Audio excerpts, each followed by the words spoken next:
Hoy hubo una noticia que tiene que ver con la economía cotidiana, pero sucedió lejos. El Fondo Monetario Internacional aceptó revisar el préstamo, el megapréstamo que le dio a Mauricio Macri, ese megapréstamo de... en total se ejecutaron 44.000 millones de dólares que sirvieron para la fuga, la plata que estaba acá de los fondos, de los capitales golondrina, de la especulación, se terminaron yendo. Y ahora el fondo dice que va a aceptar una especie de autocrítica sobre lo que pasó. Mientras tanto, aquí la vida cotidiana en la Argentina tiene como sus contradicciones. Mucha gente está enojada porque siente que la inflación le devora la guita que tiene en el bolsillo y por otra parte hay un sector de la población que empieza a percibir algún grado de reactivación.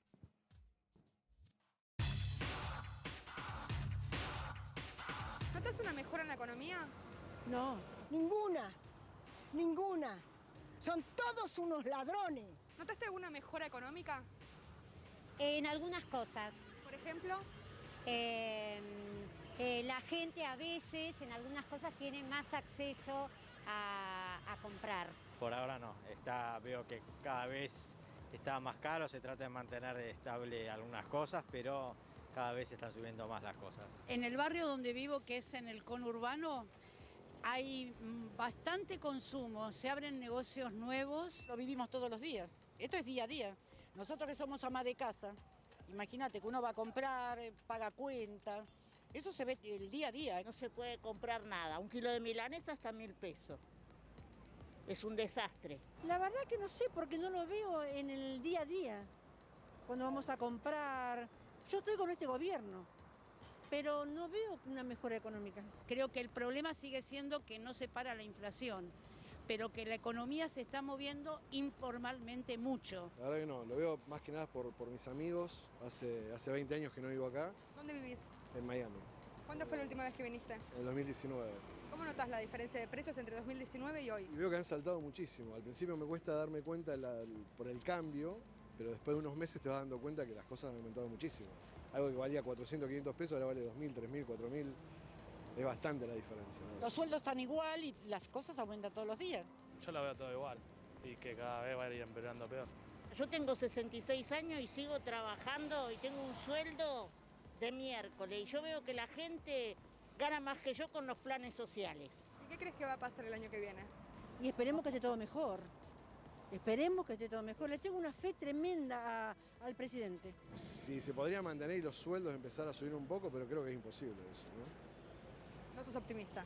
No, la verdad que no. Yo tengo expectativas de que sea mejor, de que podamos repuntar después del COVID y que realmente podamos salir adelante. Yo pienso que todo va a ir para atrás. Todo va para atrás. No se puede comprar nada. Nada de nada, te digo, ¿eh? Y esperemos que mejoremos un poquito nada más. ¿Qué va a pasar a cualquiera de nosotros, digo, los periodistas, cuando estamos en una conversación casual, después de hablar de 3 o 4 cosas coloquiales, inmediatamente alguien te dice, che, pero ¿qué va a pasar?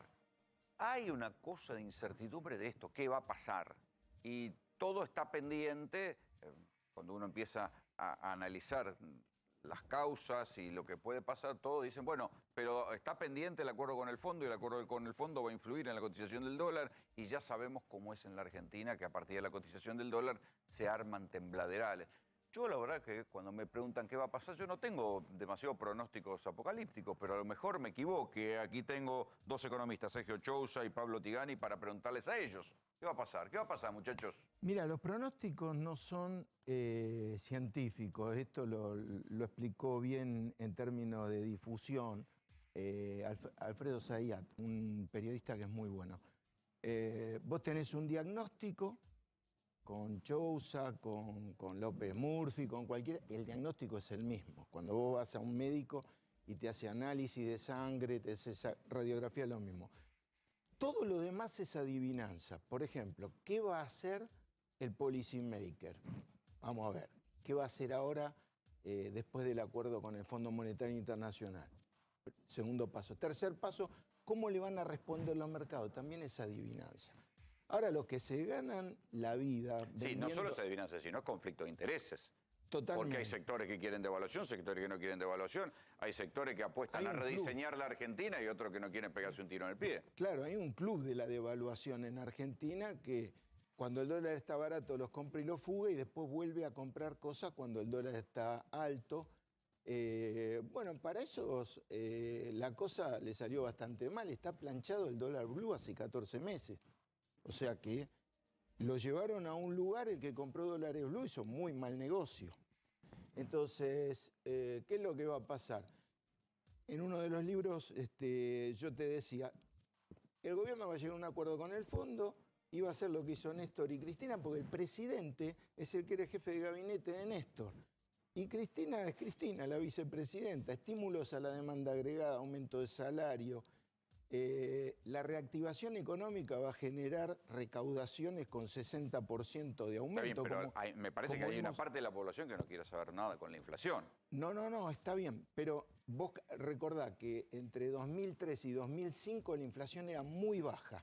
Y había una reactivación muy fuerte, Sí. El PBI crecía al 8%, el consumo al 9 o al 10. No se estaba pagando la deuda. La inversión, no, por supuesto, y no se va a pagar tampoco. ¿Vos tenés alguna duda que va a haber un plazo de espacio fiscal para reactivar la economía? Espera, Sí. Cachito, espera que ahí me quedé con eso de que no se va a pagar la deuda. ¿Qué va a pasar? Bueno, a ver, retomando lo que decía Pablo, ¿no? Yo creo que tenés un desafío que es cómo coordinar las expectativas, ¿no? En la etapa posterior al acuerdo. Hoy prácticamente hay un consenso unánime de que... ¿Hay acuerdo? Sí, yo creo que sí, pueden pasar un par de días más, un par de días menos, está al caer. Me parece que en todo caso puede haber alguna discusión sobre, en ese programa en el cual vos te comprometés a ir ordenando tu macroeconomía, si lo haces a una velocidad de 100 km por hora, de 80 o de 120, ahí puede haber cierta rispidez, pero se va a llegar a un punto medio porque ni al Fondo Monetario le conviene que caiga el país con la mayor cuota parte de participación en... Sí, porque lo mandan a quiebra, digamos, por decirlo. No quiebran, pero digo, le provoca un agujero. Sí, y un costo reputacional muy, muy importante, ¿no? A lo que es el mecanismo de asistencia financiera del principal organismo supranacional, ¿no? Que debería... Está bien, pero ese plan acordado va a traer algún grado de ajuste, va a haber que aumentar las tarifas, no sé, algún grado de... No, mira, yo por ahí no me expliqué bien. No se va a pagar por imposibilidad. Si el fondo no quiere arreglar, no se paga y listo. O sea, llega el momento de pagar y no tenemos. Pero O sea, es así de fácil. Argentina nunca dejó de pagarle al fondo. No. Argentina un día lo tuvo ahí medio Néstor en una situación de mora. Con el fondo hay mora, no hay default. Es un detalle técnico. O se llega a un acuerdo, que yo estoy de acuerdo con Chousa, que sí se va a llegar a un acuerdo, obviamente, porque no le conviene a nadie no tener un acuerdo. O llega el momento, los que reestructuramos deuda en el sector privado, qué sé yo, 40, querés 50 veces deuda del sector privado. Vos estás reestructurando la deuda y estás siempre negociando hasta el minuto, hasta el último minuto. Pero cuando Pues llega el por eso momento se demoró de el pagar, acuerdo. cuando llega el momento de pagar, si no tenés para pagar, hay que llegar a un acuerdo, hay que ser sabio y llegar a un acuerdo. Entonces, los espacios fiscales se van a generar porque este es un gobierno nacional y popular, es decir, lo votó esa gente que se está quejando con justa razón, porque tiene un montón de necesidades, pero que evidentemente el gobierno tiene 6 meses, hace 6 meses que asumió, 3 meses sin pandemia y 3 meses con pandemia baja, el resto tuvo pandemia y heredó una pandemia de 4 años de gangstercracia que destruyó el país. Sí, recién ahora algunas variables empiezan a estar a nivel prepandemia. Estamos de acuerdo. No, pero yo creo que superamos, hay números que dan por encima de 2018. La impaciencia de la población se manifestó en las elecciones. Sí, porque ¿sabés qué pasa? Mirá, vos acordate 2003. 2003 se recupera la economía al 8, 2004 al 9, no llega la gente. En el 2005 algunos nos tuvimos que ir a trabajar al exterior porque acá todavía no se notaba, recién se notaba que empezaba a estar bien. Yo pude traer algunas inversiones en el año 2007. Pasaron 4 años. Y la gente nota evidentemente que su salario se quedó muy atrás, en dólares está destruido el salario. Es evidente que todos los precios relativos quedaron distorsionados completamente. Claro. A ver, espera, ¿hay margen para pelearle a la inflación o vamos a seguir conviviendo con una inflación alta? Bueno, en lo personal creo que definitivamente es el gran desafío macro que tenés. Vos venís con una dinámica donde ya todos los recetarios, el recetario más ortodoxo, el más heterodoxo, todos han mostrado falencias a la hora de dar respuesta al problema.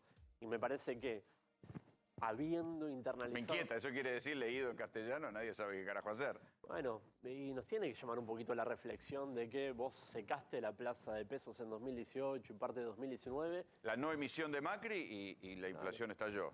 Claro, después la política de controles, digamos, lo estamos viendo en estas semanas, ¿no? Es importante, hay un Estado tratando de coordinar, tratando de imponer en algunos casos cuando de la otra parte no hay respuesta, pero también muestra su limitante. No puedes tener un 3% de inflación en momentos de congelamiento. Sí, y yo te agrego una reflexión antipática. Digo, los grupos empresarios que no disfrutan de la no importación son lo mismo que te remarcan los precios. Sí. Bueno, por ese lado me parece que viene el gran desafío, ¿no? El problema inflacionario es un problema básicamente de coordinación. Es cómo hacemos para ponernos de acuerdo vos y yo para no matarnos entre nosotros, que es el hecho de que vos como empresario, por ejemplo, tengas incrementos que no atenten contra tus márgenes en un contexto de aumento de costos, pero que ese incremento de precios... Sí, pero eso me parece demasiado iluso, a pensar que van a acordar. Bueno, por eso. Digo, me parece que los grupos empresarios acuerdan solamente cuando tienen miedo de perder por la competencia. Si no se amplía la competencia, y la Argentina es un país tan concentrado económicamente, que no sé, yo no veo... Por eso, Rolando, yo creo que es un gran desafío. A ver, no vas a llegar a un buen resultado con eso si vos vas a los garrotazos, y yo creo que tampoco vas a llegar a un buen resultado si vas Dejás hacer todo. Exactamente. Me parece que ahí... ¿Cómo se daría una buena pelea contra la inflación? Ahora, en esta foto de hoy. Mirá, la verdad que yo tengo una opinión académica de esto. Si fuera fácil, no haría 70, 80, 90 años que tenemos inflación. O sea, el primer gobierno peronista crece 50, 60% y termina...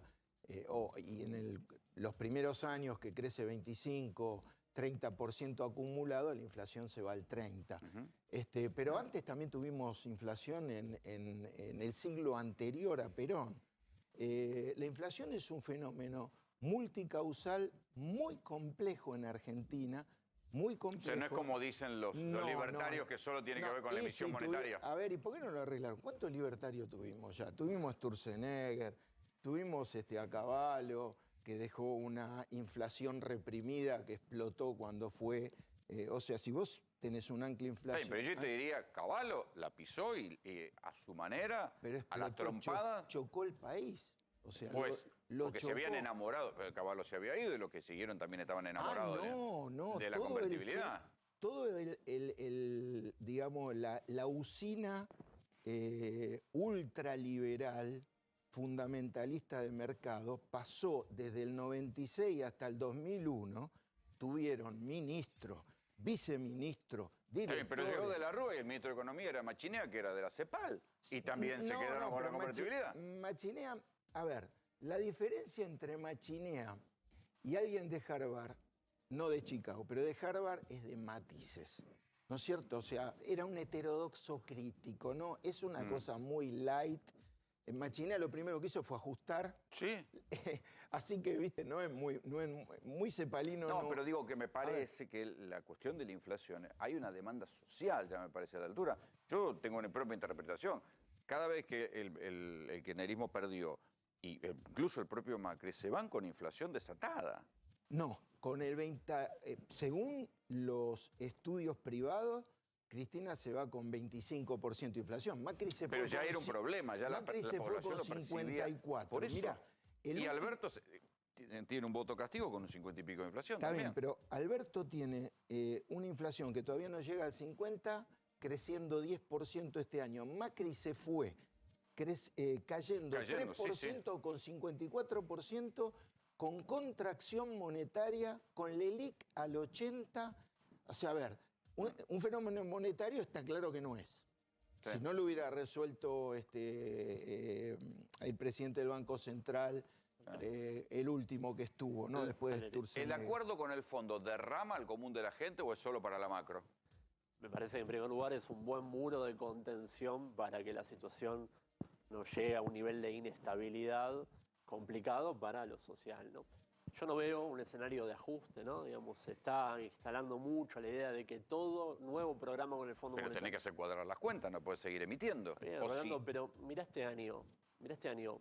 Te atacan por un lado porque el gasto es dispendioso, ¿no? Lo dice un poco... Sí, y creciste al 10 y compensaste la caída del 2020. Exactamente, y recortando el déficit a la mitad, digo, hay mecanismos para reducir el desequilibrio interno en materia presupuestaria de manera virtuosa. Obviamente. Sí, dicho así, recaudando más. Claro, exactamente, recaudando estamos más. recaudando 60% más que el año pasado interanual. O sea, cuando la recaudación empieza a superar, cuando la tasa de crecimiento de la recaudación supera la tasa de crecimiento de gasto, se produce, como decía él, un equilibrio virtuoso, que va a tener que ser un superávit en algún momento. Sí, que sean los famosos superávit gemelos. Ya tenés un superávit de balanza comercial, en algún momento... Néstor Kirchner fue la envidia de Alzogaray, Aleman y Krieger Bacena. Tuvo 7 años de superávit primario. Vos me decís, no estaban pagando la deuda.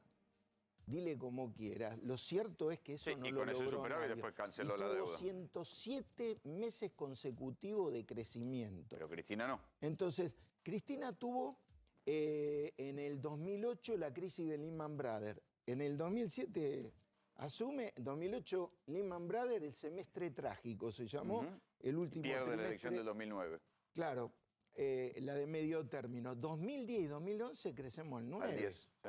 O sea, se recuperó. Vudú, ministro de Economía. Vudú, ministro de Economía, que como ministro me pareció que era un ministro que sabía de finanzas. Sí, doctor. A ver, una pregunta. Volviendo al tema del Fondo Monetario. El Fondo Monetario informó que se prepara para difundir un informe justamente de cómo se le otorgó el préstamo a Macri. ¿Ustedes creen que esto va a tener influencia en lo que es la negociación de la refinanciación de la deuda? Uno entiende que fue un pedido de que se acelere ese proceso. Siempre hay una evaluación de los programas que otorga el organismo en materia de crédito. Es importante que se haya acelerado, ¿no? Porque también nos va a servir un poco para procesar el grado de la magnitud del fracaso de ese programa, que recordemos, naufragó a los 2 meses de implementación, ¿no? Porque ahora lo vemos ya con la película más transcurrida, pero el primer momento en el cual se volvió a establecer un nuevo acuerdo fue a los 2 meses, de agosto a octubre. Me parece que el Fondo Monetario se debe una autocrítica profunda, pero tal vez no tanto para la experiencia argentina, sino cómo hace para no tentarse por motivaciones de carácter político, fue eso el programa de 2018, y dar programas que sean sostenibles, que ayuden realmente a los países que lo necesitan, pero sin ahogar a las economías. Pero ahora, con Argentina creciendo al 10, ¿pactar con el fondo va a ser un freno de mano para el crecimiento? No, ¿por qué? No necesariamente. Siempre porque, es así. No, bueno, siempre fue así. Pero acá tengo tus un libros. Poco, tengo los libros de Tigani que dicen eso. Un poco... Digo, acá está, perdón. FMI 2001, tecnocracia y crisis. Eso es lo que no hay que hacer. Bueno. Pero igual, Rolando, ¿cuál es el contrafáctico? Si pactar con el Fondo Monetario puede ser un cepo al crecimiento. ¿Cuál es el contrafáctico? ¿Patear el tablero puede ser más beneficioso para el crecimiento, para la distribución del ingreso? No. Yo definitivamente no lo creo. Eso puede ser un salto al vacío, por eso no se hizo eso. Pero me gustó la pregunta del colega que decía acerca, lo que preguntaba acerca de fondo. No nos hagamos muchas ilusiones, porque cuando vos sos una entidad, ¿no? El que se ha manejado a nivel financiero internacional sabe, vos sos una entidad que vuelve después de 13 años a un país donde lo echaron.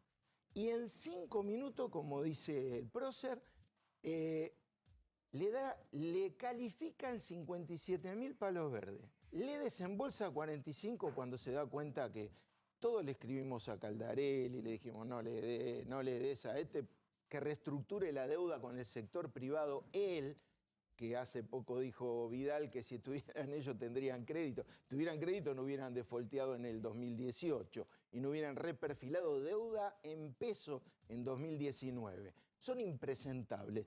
Después de 13 años recibieron 44.500 millones de dólares desde el fondo. ¿Cómo explicas que tu exposure es 60% de tu cartera en un solo país, en Argentina no puede pasar por la ley de entidades financieras, es imposible, vos no podés dar el 60% a una empresa. Salvo Banco Nación, a Vicentín. Bueno, pero ahí estaba González Fraga, el que tuvo 5.000% de inflación. Tenemos que empezar a nombrarlo a todo ese gangsterismo que hubo durante esos 4 años para que no vuelvan más. O sea, no podemos seguir con la misma receta. Yo estoy de acuerdo, porque digo, has venido acá en los programas cuando yo contaba y decía que lo que estaba haciendo Macri era una especie de quimioterapia social. Digo, todo eso ya ahora bien. Me parece que el gobierno perdió un tiempo precioso y no entendió lo que estaba pasando en la sociedad porque la gente está muy enojada y muy empobrecida y muy caliente por la inflación que es cotidiana. Es cierto que la dinámica de... Yo no sé si entienden o se quieren entender que hay que hacer algo urgente con la inflación. Sí. Primero que no le vas a pedir a Alberto Fernández que gobierne como Cristina Fernández porque tienen diferentes perfiles. No, yo no pido nada, pido que resuelvan esto. Bueno, tiene los tiempos de Alberto Fernández, no lo de Cristina, en primer lugar. En segundo lugar, lo que hay que tener muy en claro es que después de un año de pandemia y después de los 4 años de Macri, es muy difícil remontar un país. Nos dejó en default, nos dejó con menos de 10.000 millones de dólares de reserva, sin superávit comercial, con una deuda reperfilada para el año que viene, para que se mueran los que vengan. O sea, 2 años con el Fondo Monetario Internacional te consolidó una cantidad, un cúmulo de deuda fenomenal. Destruyó 24.000 industrias, dejó 240.000 personas en la calle y la verdad es que hay que buscar una forma imaginativa de estar en el mundo, porque Macri nos hizo caer del mundo, utilizando los términos del neoliberalismo. Nos caímos del mundo. Tenemos que volver al mundo con una inteligencia financiera diferente. No podemos nosotros rechazar la financiarización de la economía global, la tenemos que utilizar a favor nuestro. Este es el momento de utilizar no amarrarse a la timba financiera que fue lo que pasó con Macri. Amarrarse porque nosotros no tenemos con qué. Pero sí tenemos la posibilidad de hacer lo que hizo Néstor, reestructurar exitosamente. Si nosotros reestructuramos, el dólar se está depreciando y nosotros en el tiempo vamos a pagar una deuda más baja. Tenemos que hacer una ingeniería financiera con China y con Rusia para recomprar títulos entre 33 y 38%. Hay que pensar, o sea, necesitamos economistas. ¿Vos ves al gobierno afilado para eso? El peronismo tiene muchos economistas de cabotaje. No, dije gobierno. De cabotaje, son buenos. Son muy buenos para la cuestión interna, pero le falta horas de vuelo de avión. Tienen que tener un enfoque financiero favorable a la Argentina. Tienen que imaginar cómo podemos aprovechar para que esta genialidad que se planteó Guzmán, que es primero negociar con los privados y después con el fondo, por eso están acá ahora BlackRock y otro, están viendo a ver qué pasa, porque los bonos valen entre el 33 y 38%, se lo van a... O sea, a ver, sin una quita del 70%, el mercado se lo quita. Entonces lo que hay que hacer es salir a recomprar deuda ahora, con alguna ingeniería, con China, con Rusia, con garantías, con negocio de exportación, pero tienen que pensar más financieramente. El gobierno tiene un gabinete de gente académica que es imprescindible, pero que tiene muy poca dinámica de sector privado y de sector financiero. Y eso es lo que se necesita. ¿Se va a sostener la reactivación?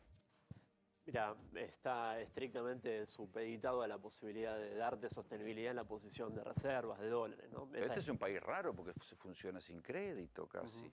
Es un país almacén. No, en términos externos nos lo consumimos todo ya, ¿no? Imagínate... Está creciendo al día la economía y vos vas a un banco y no podés pedir un préstamo porque te rompen la cabeza. A lo sumo tenés que tener suerte y una burocracia infinita para conseguir un préstamo a tasa subsidiada. Es un país raro. Sí. Es la misma problemática que pasa con el sector inmobiliario, ¿no? Argentina es difícil pensar que pueda tener crédito de magnitud, ¿no? Y sobre todo de largo plazo, como debería ocurrir en cualquier... Tenemos economía. Un banco hipotecario que no da hipotecas. Digo... Sí, pero todo eso está subordinado por los desequilibrios macro hasta que vos no puedas converger a niveles de inflación más razonables, hasta que no puedas acomodar tu posición de reservas, es difícil pensar que eso pueda ocurrir. Déjame hacerte una postilla sobre la cuestión socioeconómica. Yo coincido con tu evaluación de que hay un grado de malestar que es acumulativo de años, que explica además parte del resultado electoral, no se puede soslayar, ¿no? Yo te podría hacer un número frío de que todos los salarios en promedio van a crecer este año. El sector privado... En blanco. No, todos. En negro no, los que están en negro. El sector privado este año va 4 puntos arriba de la inflación. Sí, los que están en blanco. La gente que no cobra en blanco, que más de la mitad del país. Incorporando estatales, incorporando sector público, números del índice de salarios, estás 1,5 puntos arriba. Vas a cerrar el año en esa zona, entre 1 y 2 puntitos. Pero es muy poco, entonces, eso no tiene discusión. Después de una caída de 25 puntos, que recuperes 1, no se siente. Porque el grado de deterioro acumulativo y la es muy cosa, yo creo que hay algo del día a día, que es lo enloquecedor de la inflación. ¿Viste? Lo enloquecedor de la inflación al 50. Que yo entiendo, si bueno, te compensa, pero está bien. Pero en el día a día te pone muy mal humor. Pablo recién lo dijo, la distorsión de precios relativos, están todos los precios relativos rotos. Ahora bien, no hay soluciones mágicas. El que te quiera vender que esto con una ley, sacándole la maquinita al Banco Central, mágicamente un día para el otro se soluciona, te está mintiendo. Me parece que por eso nos debemos debates que sean sinceros, honestos, sin la ventajita de lo político del corto plazo, y por eso los acuerdos por fuera de empresarios y estados, sino acuerdos institucionales con todas las fuerzas políticas, es algo que siempre la vicepresidenta remarca, ¿no? La necesidad de generar consensos amplios es el único mecanismo para darle sustentabilidad al proceso de baja de la inflación. Si no, viste, son espejitos de colores. Muchachos, gracias por venir, ¿eh? Gracias.